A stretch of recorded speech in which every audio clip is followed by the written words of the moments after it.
Senhores, qué gusto, qué placer enorme estar aquí. Yo soy Elmo Luis, un shalom bien grande. Bienvenidos a nuestra segunda parte dentro de la Parashá Devarim del Zohar HaKadosh. Vamos a seguir viendo del desierto, cómo es que esto funciona, cómo es que las cosas ocurren desde la Cábala, desde el Zohar, armando este concepto de levar esta luz a este ambiente llamado deserto. Hoy vamos a ver qué significa, cuál es el concepto y cómo lo entendemos. Y diviértase, estamos con estas cosas tan bonitas. Ya estamos entrando en las letras finales, las 5 letras finales. Ya hemos terminado el 9 de Ave hace 3 semanas y nos estamos proyectando hacia el 15 del mes de Ave, que es el Día del Amor. Entonces, bienvenidos y un shalom bien grande.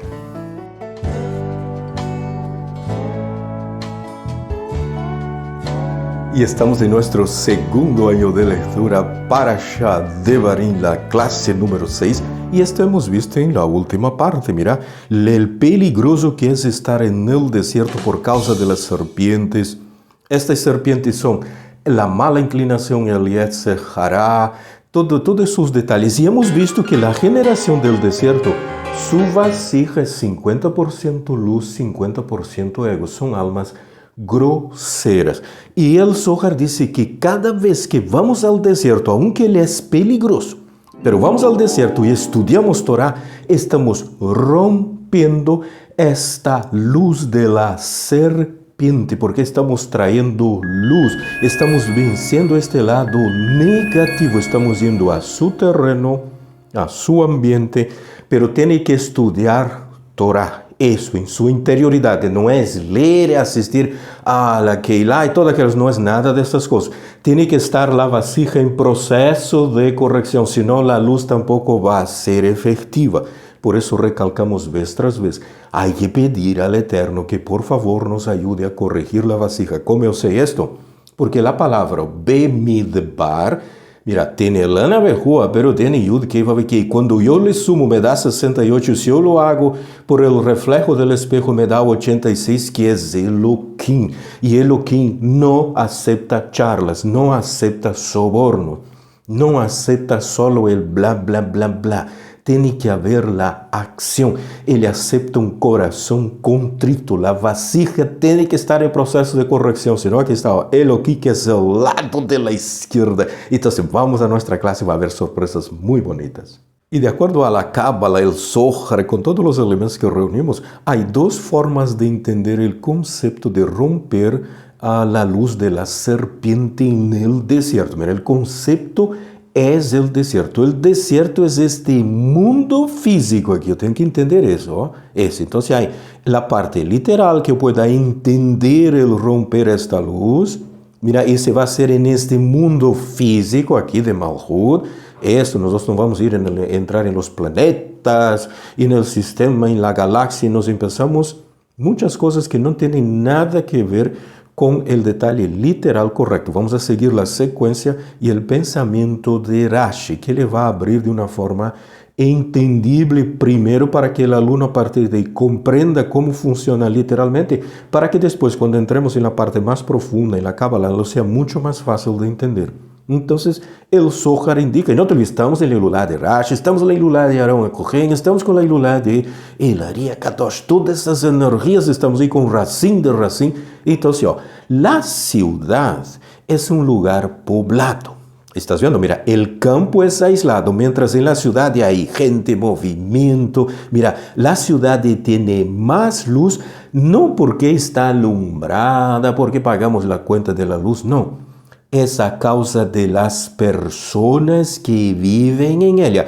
En el campo yo tengo muy pocas personas, por eso es un lugar poco alumbrado. Estamos hablando de las personas como chispas, como almas, como iluminación. Entonces, es mucho más alumbrada la ciudad por causa de las personas, no de los edificios, de la electricidad, de la iluminación pública, nada de esto.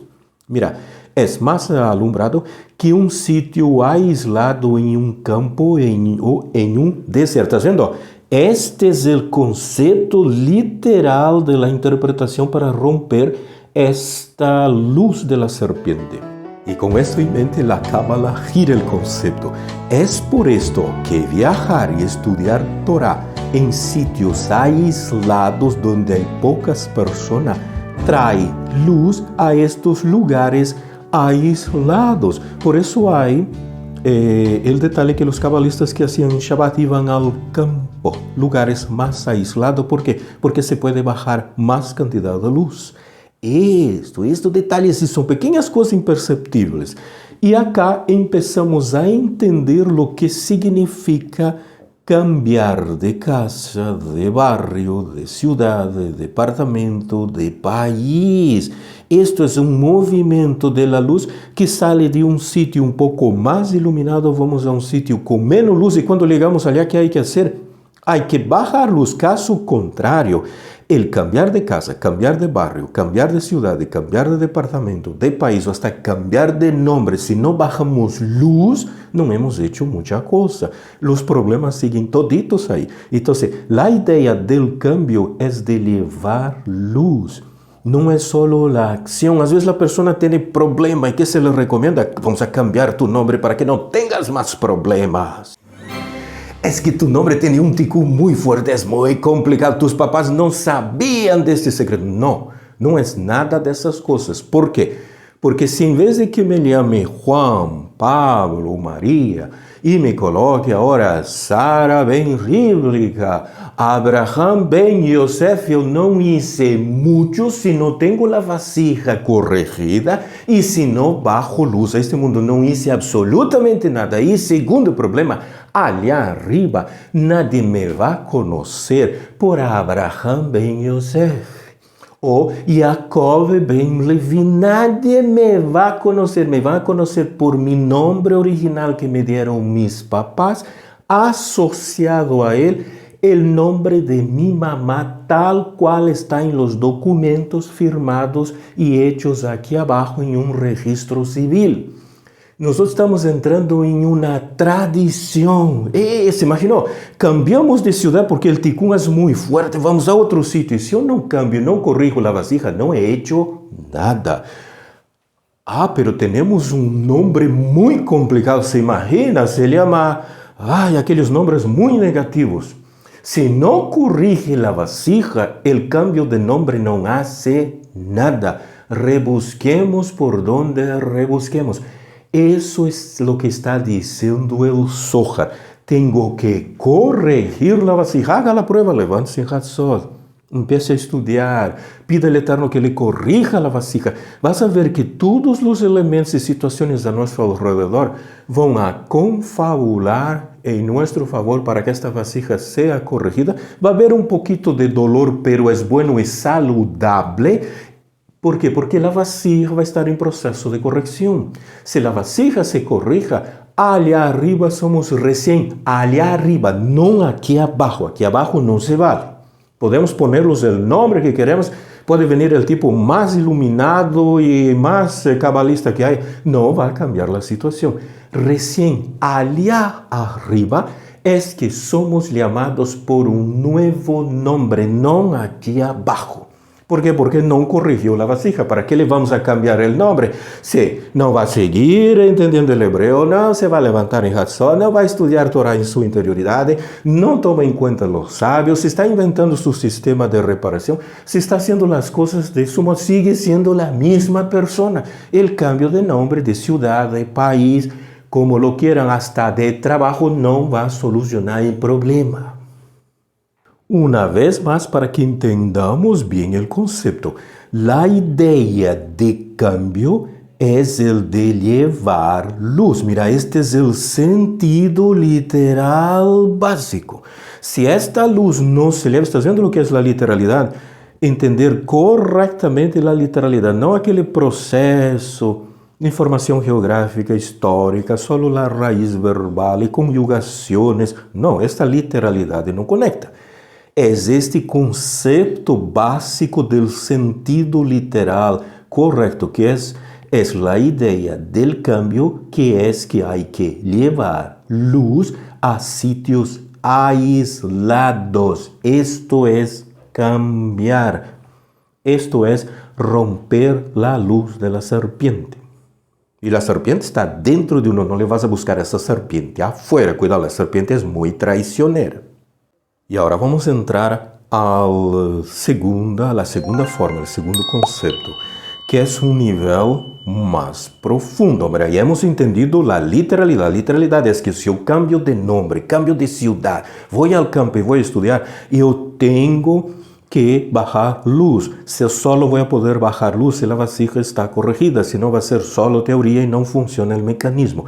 En el concepto más profundo, nuestra vida como tal, mira, el mundo en su totalidad es un desierto. ¿Estás viendo? Nuestra vida es un desierto, el mundo como tal es. ¿Por qué? ¿Por qué es esto? Porque estamos en una sefirá que en la Cábala se llama Malhut. La sefirá de Malhut es una sefirá de muy poca luz. No hay casi nada de luz. Y es por esto que nuestra vida como tal y el mundo como tal está en un desierto. No hay luz. Estamos viviendo en un desierto. No necesito más ir al campo, al espacio físico, cuando yo tengo en la propia ciudad, con la propia vida, no mi vida como vida, pero la vida que yo levo, la estructura de interacción con trabajo, familia, casa, fútbol, los amigos, todo, es un lugar de mucha oscuridad, porque nuestra sefirá de Malhut es una sefirá oscura. Falta luz a la sefirá. ¿Y qué es esta oscuridad? ¿Por qué Malhut es una sefirá oscura? Simples, porque aquí predomina una cosa que se llama ego. Mientras yo tenga carencias, quiera conectarme con el Eterno para pedir cosas, yo estoy trayendo oscuridad a ese mundo. Estoy colocando mi gotita de arena, mi granito allí, mi gotita de agua también, para que este mundo sea más oscuro por causa del ego. Nuestra vasija es 100% ego. Hay que corregir la vasija. Y estás entendiendo cómo se ve la palabra desierto, mira, en la Cábala, en el Zohar. ¿Y qué es lo que más predomina en este mundo? ¿Qué es lo que más hay? Hay el ego. Es el deseo de solo recibir. ¿Se imaginó? Solo pedir y pedir y pedir. Pedimos al gobierno, pedimos al dueño de la empresa, pedimos a todo mundo, está en la calle, a los vecinos. Creamos un sistema religioso para pedir cosas. ¿Estás viendo? Y este ego de aquí que es la serpiente, es el Satán, es esta mala inclinación. Esto es lo que más predomina en el mundo. Por esto es que este mundo de Malhut es comparado a un desierto. Y el desierto, mira, es el desierto de la sombra, del valle de la muerte. ¿Se acuerda? Salmo 23. ¿Cuál es la diferencia del Salmo 23 con el concepto que estamos analizando acá? Es que el Salmo 23 habla de este valle de la sombra de la muerte, que era un sitio en el desierto de Yehudá, y todos aquellos detalles. Todo esto es literalidad. El Salmo no tiene nada que ver con cosas físicas ni espacios geográficos. Este valle de la sombra de la muerte es el momento en que el alma es arrancada del cuerpo y ella va a atravesar un valle. ¿Se acuerda del Salmo 130, que es el alma que hace en el momento que es arrancada? En este momento, ella hace el Salmo 130, pide por el Gesed de Akadosh Baruj Hu, porque este lapso entre el hacer retirada y presentarse al tribunal se conoce como el valle de la sombra de la muerte. Aquí abajo, problemas, dificultades, circunstancias que tenemos, nos metemos en 50 líos. No es el valle de la sombra de la muerte. En el canal tenemos una serie de videos referente a 3 jóvenes. Hananiah, Mishael y Azariah, que estaban en un horno caliente, y el Zohar da 3 secciones.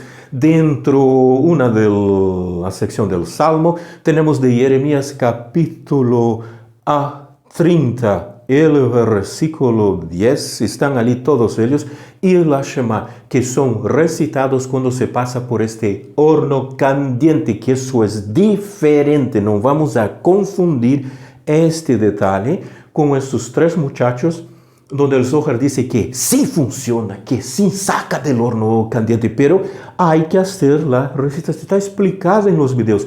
Y pensar que si yo recito el Salmo 23, mira, me va a librar, yo voy a ganar. No, esto es ego, porque el Salmo 23 no tiene nada que ver con el cuerpo. El cuerpo va a pasar las situaciones difíciles, él tiene que aprender a interactuar y seguir los consejos dados en el Zohar HaKadosh. Le va a citar tres textos. Salmo 118, versículo 6, el Jeremías, capítulo 30, versículo 10, si no estamos equivocados, y la Shema cortita, eso, Devarim, capítulo 6, el versículo 4, con la parte recitada en voz baja. Mira, en tres jóvenes, Hananiah, Mishael y Azariah, dentro del libro de Daniel, que es del horno caliente.